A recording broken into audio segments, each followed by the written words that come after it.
नमस्कार।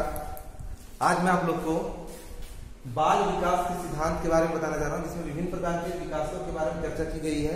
तो मूलतः वैसे तो बहुत सारे सिद्धांत का प्रतिपादन हो चुका है, लेकिन अभी वर्तमान में जो मुख्य सिद्धांत जो है उन्हें 12 भागों में विभाजित किया गया है। ठीक है, इन 12 भागों में बारी बारी से हम देखेंगे। पहला इसमें देख लीजिए क्या है, निरंतर विकास का सिद्धांत। दूसरा है सामान्य प्रतिमान का सिद्धांत। फिर है विकास क्रम का सिद्धांत, विकास की निश्चित दिशा का सिद्धांत, सामान्य से विशिष्ट प्रतिक्रियाओं का सिद्धांत, एकीकरण का सिद्धांत, विकास की विभिन्न गति का सिद्धांत, परस्पर संबंध का सिद्धांत, वंशानुक्रम व पर्यावरण की अंतःक्रिया का सिद्धांत, व्यक्तिगत भिन्नता का सिद्धांत, सामाजिक अधिगम का सिद्धांत और अंतिम है पुनर्बलन का सिद्धांत। तो ये 12 जो मुख्य सिद्धांत है विकास के, बाल विकास के सिद्धांत, इनको बारी बारी से देखते हैं। सबसे पहला है निरंतर विकास का सिद्धांत। तो हम जानते हैं कि जो विकास जो है हमारे जीवन में, जो विकास है वह जीवन पर्यंत चलने वाली प्रक्रिया है। यानी कि एक दिन में, एक क्षण में ना होके धीरे धीरे चलते चलते पूर्णता को प्राप्त करता है। कहने का तात्पर्य ये हुआ कि निरंतर अभ्यास से हम किसी बड़े से बड़े चीज को भी हासिल कर सकते हैं। उसी प्रकार से बालक गर्भावस्था से जैसे जन्म लेता है, या गर्भावस्था से अगर हम बात करें तो वहां भी जो गर्भ में जो शिशु का जो विकास होता है वह विकास निरंतर दिन प्रतिदिन 9 माह तक होते रहता है। पहले मस्तिष्क का, माथे का विकास होता है, फिर उसके बाद मस्तिष्क से लेकर फिर पाद की ओर, पैर की ओर विकास होता है। ये विकास का क्रम भी क्या होता है, निरंतर होता है। और जब बालक का पूर्ण रूप से विकास हो जाता है तब उसका जन्म होता है, फिर वह शैशवावस्था में आता है। शैशवावस्था से लेके वृद्धावस्था के बीच में भी बालक का जो विकास जो होता है वो निरंतर चलने वाली प्रक्रिया है, जिसमें धीरे धीरे वह विभिन्न कार्यों को सीखता है और सभी कार्यों को एक साथ जोड़ के उससे बड़े कार्यों को करना सीखता है। नहीं कह सकते कि जो विकास जो है वह निरंतर चलने वाली प्रक्रिया है, वह एक दिन या एक क्षण में समाप्त नहीं होता, बल्कि वह काफी लंबे अवधि तक चलता है, तब जाके विकास पूर्ण होता है। ठीक है, उसके बाद हम देखेंगे सामान्य प्रतिमान का सिद्धांत। ये दूसरा सिद्धांत यह बताता है कि अलग अलग जीवों में विकास का सिद्धांत अलग है। यानी कि जो भी जीव जंतु है, मानव है, जानवर है, उसमें जो विकास जो होता है वह अपने जैसे, अपने प्रजाति से प्रतिमान के रूप में ग्रहण करता है।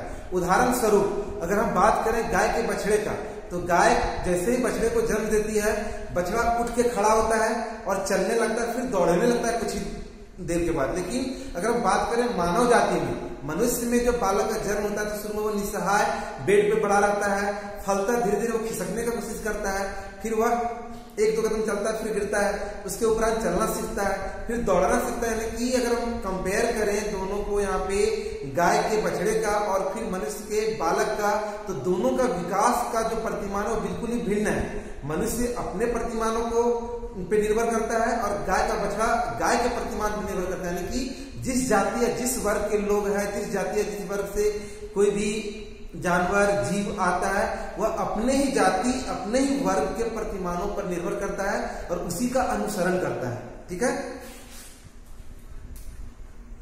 अब हम देखेंगे विकास क्रम का सिद्धांत। यानी कि विकास जो होता है वह क्रमिक रूप से होता है। बालक में जो विकास का जो सिद्धांत है क्या है, क्रमिक रूप से होता है। वह धीरे धीरे एक के बाद दूसरा, फिर उसके बाद दूसरा। नहीं कि ऐसा नहीं, अगर हम भाषाई विकास का बात करें तो ऐसा नहीं कि बच्चा रोने के बाद सीधे बोलने लगता है। पहले वो रोता है, फिर वह देख के भाव भंगिमा मुस्कुराता है, उसके बाद वह हाथ पैर मारना शुरू करता है, फिर वह परिचित को देख के उसके गोदी में जाना प्रारंभ करता है, फिर छोटे छोटे शब्दों को जोड़ के जैसे बाबा, मामा, दादा, ये सब शब्दों को बोलना शुरू करता है। उसके बाद सरल जो होता है वाक्यों, उनका उच्चारण प्रारंभ करता है। इस प्रकार से तब जाके वह पूर्ण रूप से भाषा का विकास उसमें हो पाता है। इसी प्रकार से शारीरिक विकास जो होता है वह भी क्रमिक रूप से होता है। लेकिन कह सकते हैं जो विकास के विभिन्न जो अलग अलग प्रतिमान है, विभिन्न प्रकार के विकास होते हैं हमारे शरीर में, चाहे वो मानसिक विकास हो, शारीरिक विकास हो, सामाजिक विकास हो, कोई भी विकास है वह एकाएक नहीं होता, क्रमता होता है, क्रमशः होता है। यानी कि एक के बाद दूसरा, फिर उसके बाद अगला, इस प्रकार से क्रमिक रूप से विकास आगे बढ़ता है, चाहे वह मनुष्य हो या फिर कोई और जीव। ठीक है, विकास की निश्चित दिशा का सिद्धांत। जी हाँ, बिल्कुल। जैसे कि हम किसी भी कार्य को करना प्रारंभ करते हैं तो उसके लिए पहले एक दिशा का निर्धारण करते हैं। तो विकास का भी जो सिद्धांत है वो क्या है, निश्चित दिशा का सिद्धांत। का तात्पर्य यह हुआ कि हम लोग का जो विकास होता है निश्चित क्रम में, निश्चित दिशा में होता है। यानी कि कोई भी जो कार्य करते हैं उसके लिए हमें दिशा निर्देश की आवश्यकता होती है, ठीक उसी प्रकार हमारा जो विकास होता है वह भी निश्चित दिशा में निश्चित अवधि के उपरांत होता है और वह क्रमिक होता है, एक के बाद एक फिर एक। ऐसा नहीं कि हम अपने गोल को तुरंत प्राप्त कर लेते हैं, अपने लक्ष्य को तुरंत हासिल नहीं कर लेते, उसके लिए एक निश्चित दिशा में लक्ष्य की प्राप्ति के लिए कार्य करते हैं। वो कार्य लगातार होने के धीरे धीरे क्या करते हैं, अपने लक्ष्य तक उस दिशा तक हम पहुंच पाते हैं। तो ठीक उसी प्रकार से हमारा जो शारीरिक विकास है, मानसिक विकास है, सामवेदिक विकास है, विभिन्न प्रकार के सामाजिक विकास है, उन सभी विकास का जो उन्मुख होता है वो निश्चित दिशा की ओर उन्मुख होता है और उसी तरह धीरे धीरे आगे बढ़ते बढ़ते वो अपने गंतव्य स्थान को प्राप्त करता है। ठीक है। सामान्य से विशिष्ट प्रतिक्रिया का सिद्धांत। सामान्य से विशिष्ट प्रतिक्रिया का सिद्धांत का तात्पर्य यह हुआ कि हम लोग जो कार्य करना प्रारंभ करते हैं पहले छोटे छोटे सामान्य कार्यों करते हैं और उन सामान्य कार्यों करने के बाद फिर उसका लेवल और आगे बढ़ता है, फिर और आगे तब जाके विशिष्टता को प्रदान करते हैं, विशिष्टता को हम लोग प्राप्त करते हैं। कहने का तात्पर्य यह हुआ कि हम लोग जो चीज भी सीखते हैं पहले सामान्य बातों को सीखते हैं, ना कि विशिष्ट बातों को, सामान्य से विशिष्ट की ओर। इस पे शिक्षण पद्धति में एक नियम भी है, सामान्य से विशिष्ट की ओर, यानी कि पहले विभिन्न सामान्य बातों को हम सीखते हैं तब उसमें जाके विशिष्ट बातों का अध्ययन करते हैं। उदाहरण स्वरूप जैसे अगर हम लिखना सीख रहे हैं तो लिखने में जो सामान्य सावधानियां हैं, जैसे कि हम पहले वर्णमाला सीखते हैं, वर्णमाला के बाद फिर छोटे छोटे शब्दों को जोड़ के लिखना सीखते हैं। तो ऐसा नहीं कि डायरेक्ट हम बोलना सीख जाते हैं और लिखना सीख जाते हैं, पहले छोटे छोटे वर्णों को सीखते हैं, फिर उन वर्णों को जोड़ना सीखते हैं, फिर शब्दों को जोड़ के हम क्या करते हैं, वाक्य बनाना सीखते हैं, फिर विभिन्न बड़े बड़े वाक्यों को एक साथ मिलाना सीखते हैं। इस प्रकार से हमें भाषा का विकास होता है। ठीक उसी प्रकार मानव में जो शारीरिक विकास होता है पहले सामान्य चीजें हम सीखते हैं, जैसे खिसकना, फिर खड़ा होने की चेष्टा करना, फिर खड़ा होना, फिर धीरे धीरे चलने की कोशिश करना। इस प्रकार से हम क्या करते हैं, सामान्य से विशिष्ट की ओर जाते हैं। यानी कि अगर हम कोई भाषा या फिर कोई विषय का ज्ञान अर्जित कर रहे हैं तो पहले छोटी छोटी सामान्य बातों को ग्रहण करते हैं और उन सामान्य बातों को आपस में जोड़ के फिर विशिष्ट बातों का अध्ययन करना प्रारंभ करते हैं। क्योंकि सीधा हम अगर विशिष्ट बात को सीखना चाहेंगे तो उसका डिफिकल्टी लेवल इतना हाई है कि समझ नहीं पाएंगे। तो पहले छोटे छोटे सामान्य चीजें को सीखते हैं, फिर हम विशिष्टता की ओर अग्रसर होते हैं। यही क्या है, विकास का एक ये भी सिद्धांत है, बहुत महत्वपूर्ण सिद्धांत है। अब आगे चल के देखते हैं एकीकरण का सिद्धांत। इसका तात्पर्य यह हुआ, एकीकरण मतलब कंबाइन अप, आपस में जोड़ना, छोटी छोटी बातों को, छोटी छोटी ज्ञान को हम सीख के उसको एकीकृत करके उसे हम क्या करते हैं, बृहद रूप में लाते हैं। यानी कि एकीकरण का सिद्धांत का मतलब यह हुआ कि विभिन्न प्रकार की जो चीज हम सीख रहे हैं, जैसे कि हमारा जो मानसिक विकास हो रहा है, हमारा जो शारीरिक विकास हो रहा है, हमारा जो सामाजिक विकास हो रहा है, ये सब का जब एकीकरण होता है तब हमें सामाजिकता का विकास होता है और तब हमारा पूर्ण विकास संभव हो पाता है। तो पूर्ण विकास जो होता है वो क्रमिक रूप से अलग अलग भागों में बटा हुआ है और वो सभी प्रकार का विकास जब हो जाता है तो उसको आपस में जब जोड़ते हैं, एकीकरण करते हैं, तब संपूर्ण विकास हो पाता है। यानी कि हम कह सकते हैं कि विभिन्न प्रकार के छोटे छोटे पहलुओं का जो विकास होता है उन सब का जब एकीकरण होता है तब पूर्ण रूप से विकास संभव हो पाता है। ठीक है।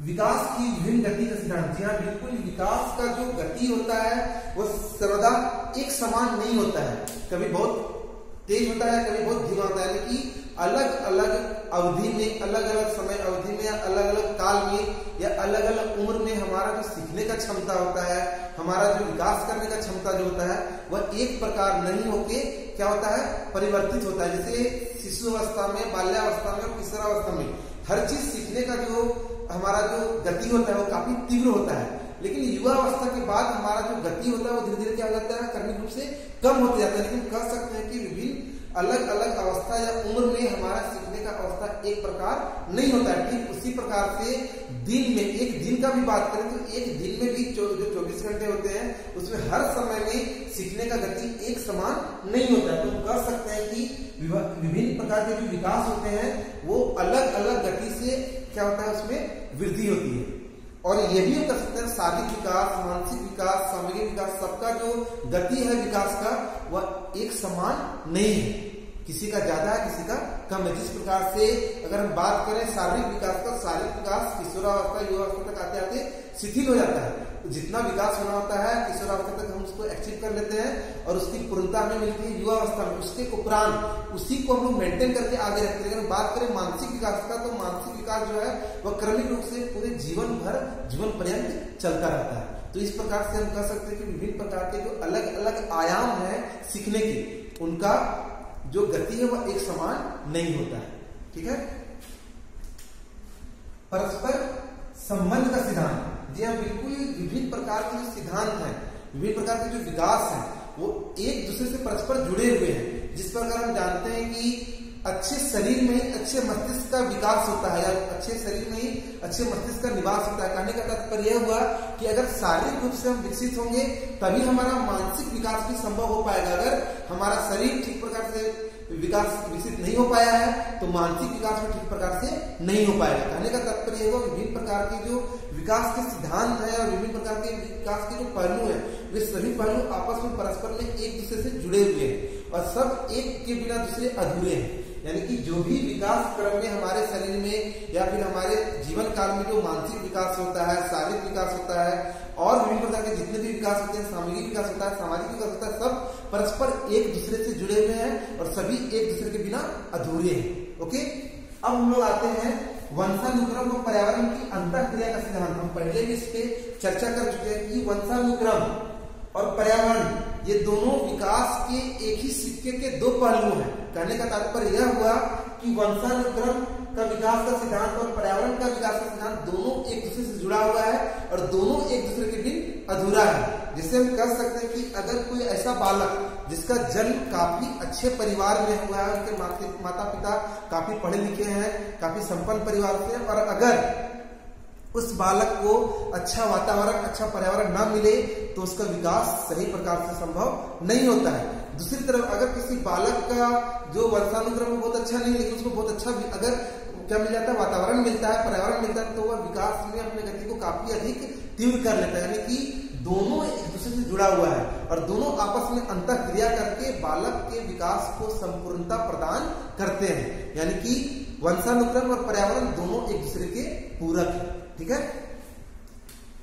व्यक्ति भिन्नता का सिद्धांत, जी हाँ बिल्कुल, ये बहुत ही महत्वपूर्ण सिद्धांत है विकास के लिए, क्योंकि आप जानते हैं कि अलग अलग बालकों का, इवन एक ही परिवार के जितने भी बालक हैं, सबका सीखने का, समझने का, बोलने का, शारीरिक विकास का क्षमता एक प्रकार नहीं होता है। व्यक्ति भिन्नता, जिससे हर व्यक्ति की अपनी कुछ पहचान होती है, हर व्यक्ति अपने आप में खास होता है, लेकिन जरूरी नहीं कि सब में वो खासियत एक जैसा हो।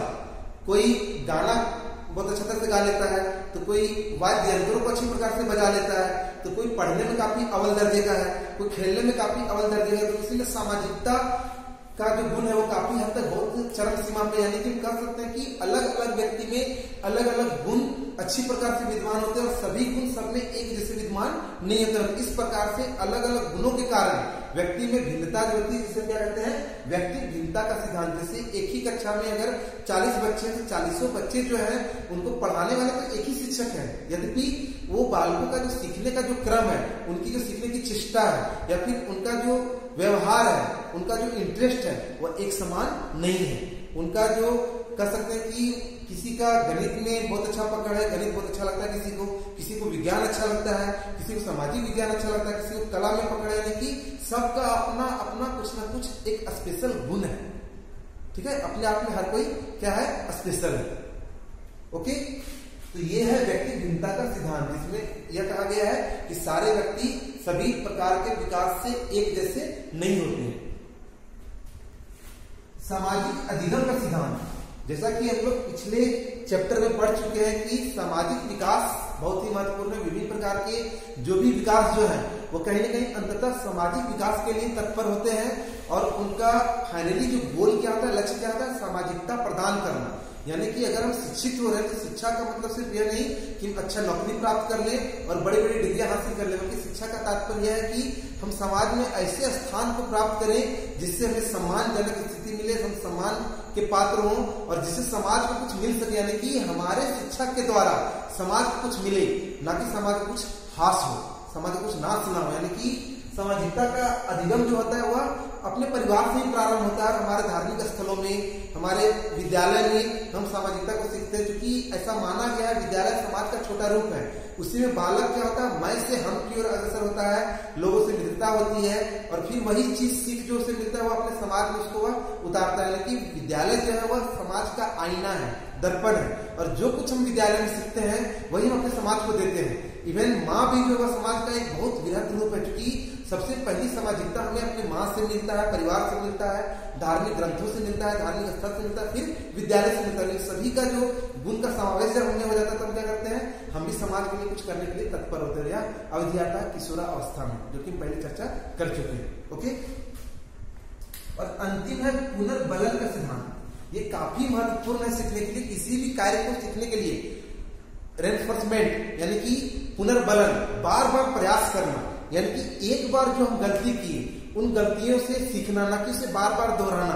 पुनर्बलन का मतलब यह हुआ कि अगर हम कोई पाठ को सीख रहे हैं तो हम भूल जा रहे हैं, तो फिर से इसको हम दोहरा रहे हैं। यानी कि एक ही चीज को अगर हम बार बार दोहराते हैं और अपनी गलतियों से हम सीखते हैं, तो जो गलतियां हम कर रहे हैं, हमें जो खामियां हैं, वो सारी खामियां समाप्त हो जाती है और हम पूर्णता को प्राप्त करते हैं। कहने का तात्पर्य यह हुआ कि पुनर्बलन के यह ऐसा पद्धति है सीखने का, पुनर्बलन, जिसके द्वारा हमारा जो मोरल जो है, हमारा जो सीखने का क्षमता वो क्या होता है, वो काफी उच्च होता है। यानी कि नकारात्मकता को त्याग कर सकारात्मक ऊर्जा को प्राप्त करके पुनः सीखने का प्रयास करना ही क्या है, पुनर्बलन का सिद्धांत है। तो इस प्रकार से ये जो 12 मुख्य जो विकास के सिद्धांत हैं, इन सिद्धांतों में संपूर्ण बाल विकास के सिद्धांत क्या है, इसमें समाहित है। और इन सभी को अगर हम सीख लें तो बाल विकास की विभिन्न जटिलताओं को भी हम समझ सकते हैं।